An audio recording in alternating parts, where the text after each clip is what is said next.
அடிக்கடி தலைவலி வருதா? அது மூளை கட்டியின் அறிகுறியா? வணக்கம் ஃப்ரெண்ட்ஸ். இன்றைய காலகட்டத்தில் தலைவலி என்பது பெரும்பாலானோர் அனுபவிக்கும் ஒரு பொதுவான பிரச்சனையாகி விட்டது. எனக்கு தலைவலி வருது டாக்டர், சும்மா மாத்திரை போட்டால் சரியாயிடும் என்று பலர் நினைக்கிறார்கள்.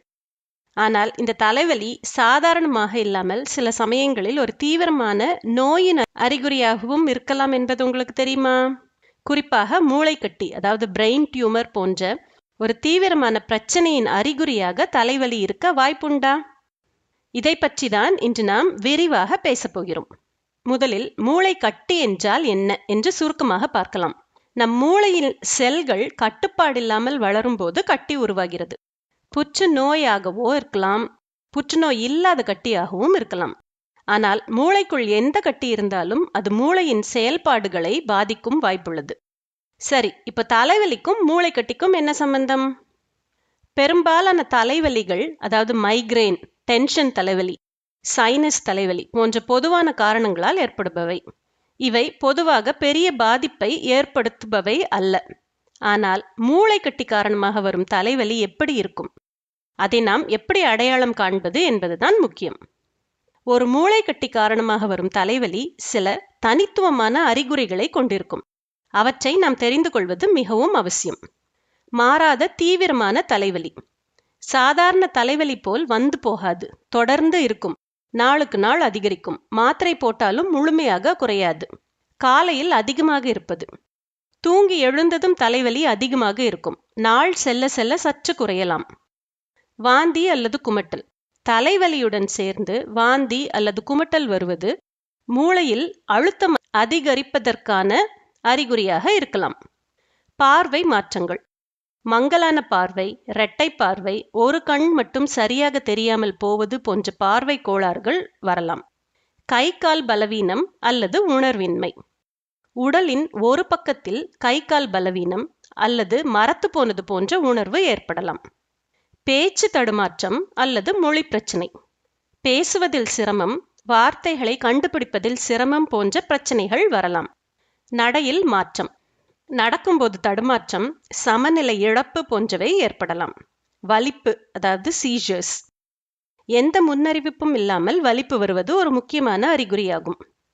ஆளுமை மாற்றங்கள், ஒருவரின் இயல்பான நடவடிக்கையில் மாற்றம், குழப்பம், எரிச்சல் போன்ற மனநிலை மாற்றங்கள் ஏற்படலாம்.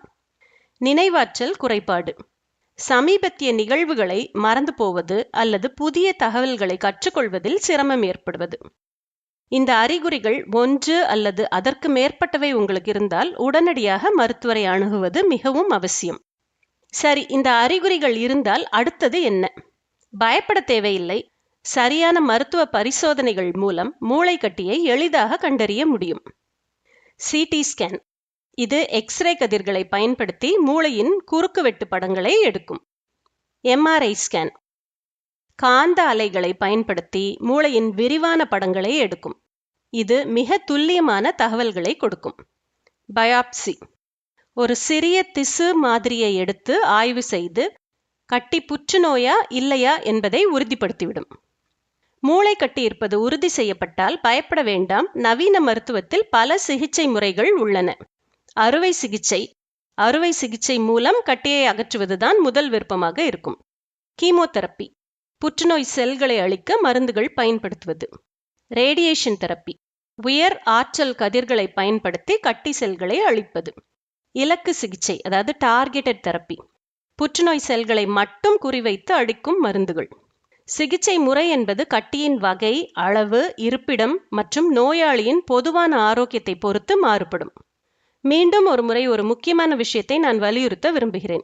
தலைவலி என்பது மிகவும் பொதுவானதுதான். ஆனால் இந்த அறிகுறிகளுடன் தலைவலி வந்தால் ஒரு முறைக்கு இருமுறை யோசிக்காமல் உடனடியாக மருத்துவரை அணுகுங்கள். அதாவது புதிதாக தொடங்கும் தீவிரமான தலைவலி, காலையில் அதிகமாக இருக்கும் தலைவலி, பார்வை மாற்றங்கள், வாந்தி அல்லது குமட்டல், கை கால் பலவீனம், நடையில் தடுமாற்றம், வலிப்பு. இந்த அறிகுறிகள் ஒவ்வொன்றும் மூளை கட்டியின் அறிகுறியாக இருக்க வேண்டிய அவசியம் இல்லை.